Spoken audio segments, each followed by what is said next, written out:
अब खबरें विस्तार से।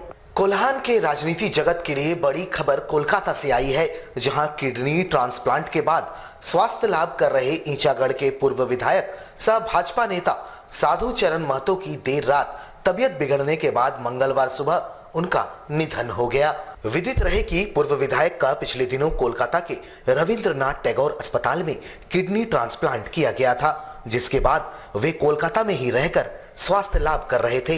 सोमवार को अचानक उनकी तबियत बिगड़ने पर उन्हें देखने केंद्रीय मंत्री अर्जुन मुंडा, भाजपा नेता कुणाल षडंगी, रांची सांसद संजय सेठ, जमशेदपुर सांसद विद्युत वरण महतो ने कोलकाता पहुंचकर डॉक्टर से साधु चरण महतो की स्वास्थ्य से संबंधित जानकारी हासिल की थी। मगर देर रात अचानक तबियत बिगड़ने के बाद उन्हें सीसीयू में भर्ती करवाया गया, जहां मंगलवार की सुबह लगभग 11:30 बजे उनका निधन हो गया। सूचना के बाद कोल्हान की राजनीतिक जगत में शोक की लहर दौड़ गई। पूर्व विधायक के मौत की सूचना मिलते ही आदित्यपुर नगर निगम के डिप्टी मेयर अमित सिंह सहित उनके पारिवारिक सदस्य सड़क मार्ग से कोलकाता के लिए रवाना हो गए। स्वर्गीय महतो अपने पीछे पत्नी सहित 3 पुत्री और 1 पुत्र छोड़ गए हैं।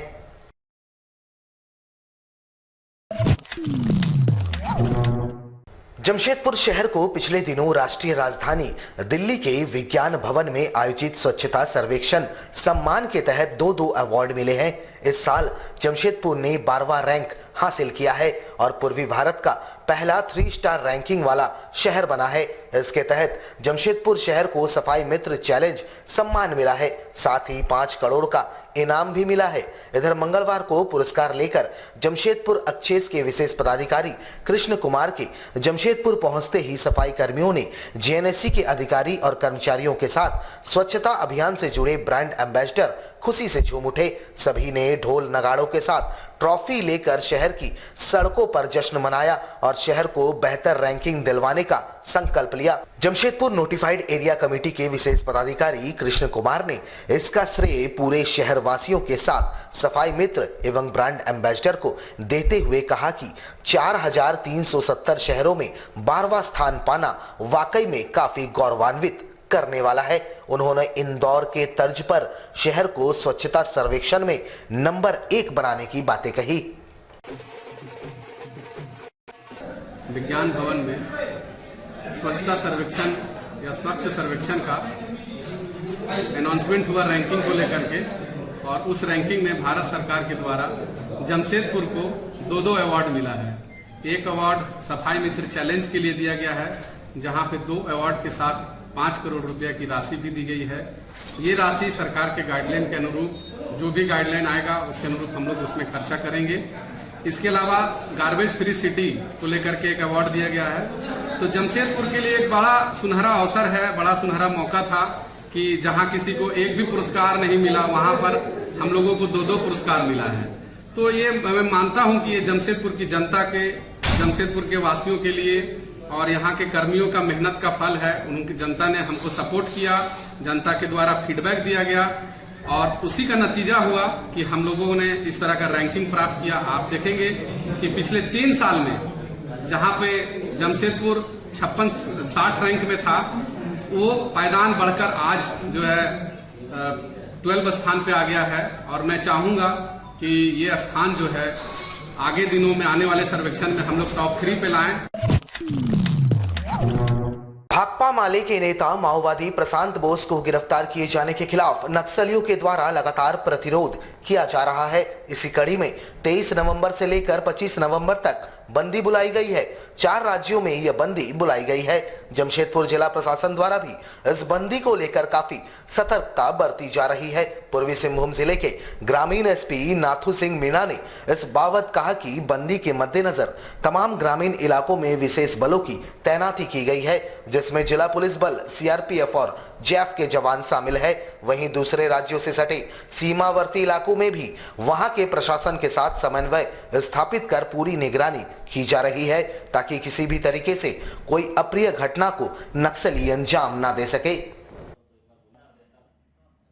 बंदी को ध्यान में रखते हुए हमने सभी सुरक्षा बलों को, सभी हमारे सीआरपीएफ पिकेट्स को, हमारे अपने आईआरबी है, हमारे जेप है, सेफ है, सभी पिकेट्स को अलर्ट किया गया है। सभी को सुरक्षा संबंधी आवश्यक दिशा निर्देश दिए गए हैं। और जितने भी सरकारी महत्वपूर्ण अवसंरचनाएं हैं, चाहे रेलवे ट्रैक हो चाहे NH हो, उनकी सुरक्षा के लिए सभी के साथ समन्वय स्थापित कर हम लोग लगातार निगरानी रख रहे हैं, अभियान चला रहे हैं, चेक नाका लगाए हैं और पेट्रोलिंग कर रहे हैं। सीमावर्ती क्षेत्र पर निगरानी रखने के लिए हमने जो संबंधित जिला है, जैसे झरग्राम डिस्ट्रिक्ट का जो फोर्स है, वहाँ का पुलिस है, वहाँ का CRPF और जो कोबरा का फोर्स है, उनके साथ समन्वय स्थापित कर हम लोग अभियान चला रहे हैं। जमशेदपुर के टेलको तार कंपनी इंदिरा नगर निवासी गौतम डे का शव सोमवार को MGM थाना अंतर्गत बड़ा बांकी से बरामद किया गया था। इधर मंगलवार को परिजनों ने गौतम डे के हत्या की आशंका जताते हुए SSP कार्यालय पर धरना पर बैठे हत्यारों की गिरफ्तारी और टेलको थाना प्रभारी को निलंबित करने की मांग की। मृतक के भाई ने बताया कि 6 दिनों से उसकी तलाश में पुलिस लापरवाही बरत रही थी, जिसका नतीजा यही हुआ कि मेरा भाई जिंदा घर नहीं लौटा। पुलिस समय रहते अगर मेरे भाई को ढूंढने में तत्परता दिखाती तो आज उसका भाई जीवित होता।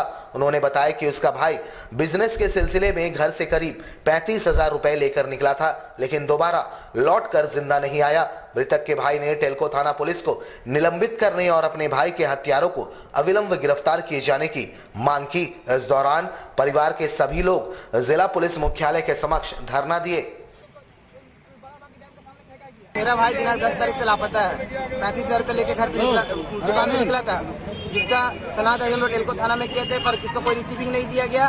6 दिन बीत जाने पर SP सर के द्वारा CCR से फोन जाने पर हमको रिसीविंग दिया गया, पर कोई कार्रवाई नहीं किया। टेलको थाना द्वारा हमें लोगों को ब्लैकमेल किया जाता था, कैसा है वैसा अभद्र भाषा का व्यवहार किया जाता था, पर कोई कार्रवाई नहीं किया गया। 17 तारीख को अज्ञात के खिलाफ भी हम मुकदमा दर्ज किए, पर कोई कार्रवाई नहीं किया गया। अर्थात लास्ट में हम लोग जिस लोकेशन में बताए उस जगह की खोजबीन नहीं किया। अर्थात लास्ट में मेरे भाई का बड़ा बाकी डैम के पास खेत में मिला। मेरा भाई का बहुत निर्गम तरीका से हत्या कर दिया गया। अब किसमें हत्या है वो हम नहीं बता सकते। मेरा भाई दुश्मनी थी, तब जो है कार्रवाई के बाद ही पता चलेगा। हमारी मांग यही है सर से कि 24 घंटे के अंदर हत्यारा को गिरफ्तारी हो। 35,000 रुपये लेके वो रखा हुआ था महाजन को देने के लिए, दुकानदारी बंद करके महाजन को देने रखा हुआ था। 35,000 रुपये का नगद था। जमशेदपुर में my country is my family संस्था के द्वारा कोल्हान के सबसे बड़े सरकारी अस्पताल MGM अस्पताल में गरीब मरीजों के समुचित इलाज के लिए विशेष फंड निर्गत किए जाने की मांग उठाई है। इस संबंध में इन्होंने जिले के उपायुक्त के माध्यम से राज्य के स्वास्थ्य मंत्री को मांग पत्र सौंपा है। इस दौरान संस्था के अध्यक्ष मोहम्मद समीम ने कहा कि जिला भर के गरीब तबके के लोग सरकार पर भरोसा रखकर MGM अस्पताल इलाज करवाने पहुंचते हैं, लेकिन अस्पताल में अधिकतर बड़े टेस्ट या दवाइयां बाहर से लाने को कहा जाता है।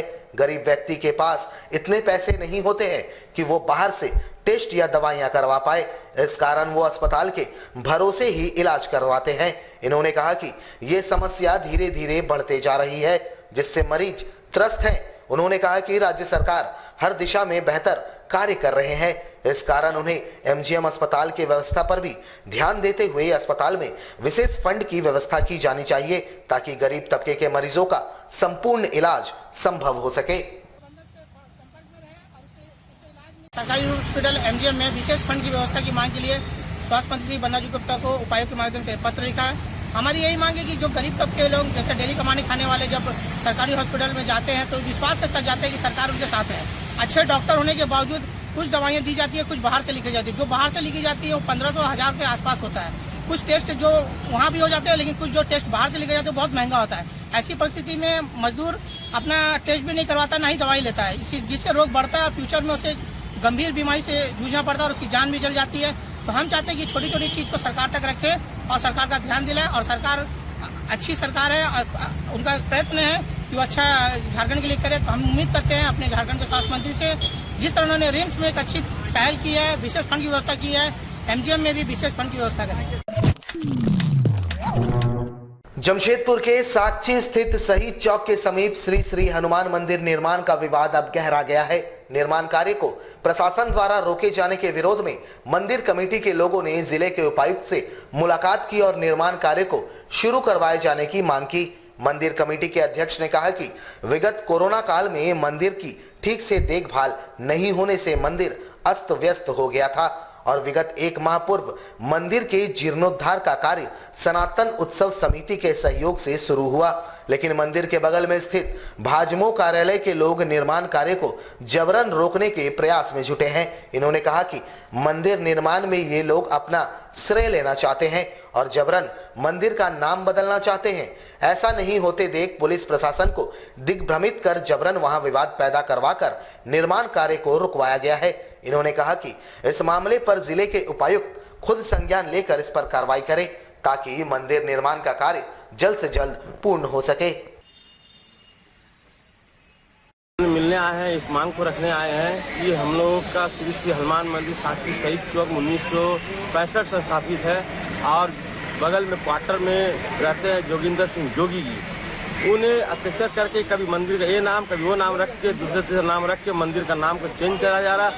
और कल उन लोगों ने क्या किया कि कुछ बैनर बड़ा बैनर ला के मंदिर के अंदर में बांध दिया गया, जो हम लोगों ने विरोध किया तो हम लोग का हाथापाई करने लगा, मंदिर का काम को रुकवा दिया गया। आज इसी मांग को लेकर उपायुक्त महोदय से मिलना है कि हम लोग जल्द से जल्द काम करने का आज्ञा दिया जाए, परमिशन दिया जाए। प्रशासन ने काम रुकाया। जमशेदपुर के मानगो थाना अंतर्गत मानगो मुख्य सड़क पर स्थित विश्वकर्मा प्लाई सेंटर में बीती रात एक बार फिर से चोरी की घटना हुई। चोरों ने दुकान का छत काटकर गल्ले में रखे नकदी सहित कुल 35,000 के सामानों की चोरी कर ली। जानकारी देते हुए दुकान के मालिक राजकुमार शर्मा ने कहा कि इससे पूर्व भी वर्ष 2017 में उनकी दुकान में चोरी की घटना हुई थी। हालांकि उस मामले में पुलिस ने खुलासा करते हुए चोरों को जेल भी भेजा था। एक बार फिर से मुख्य सड़क पर स्थित उनकी दुकान में चोरी की घटना हुई। हालांकि सीसीटीवी कैमरे में चोरी की घटना कैद हो चुकी है, जिसे पुलिस को सौंप दिया गया है। फिलहाल पुलिस मामले की छानबीन कर रही है।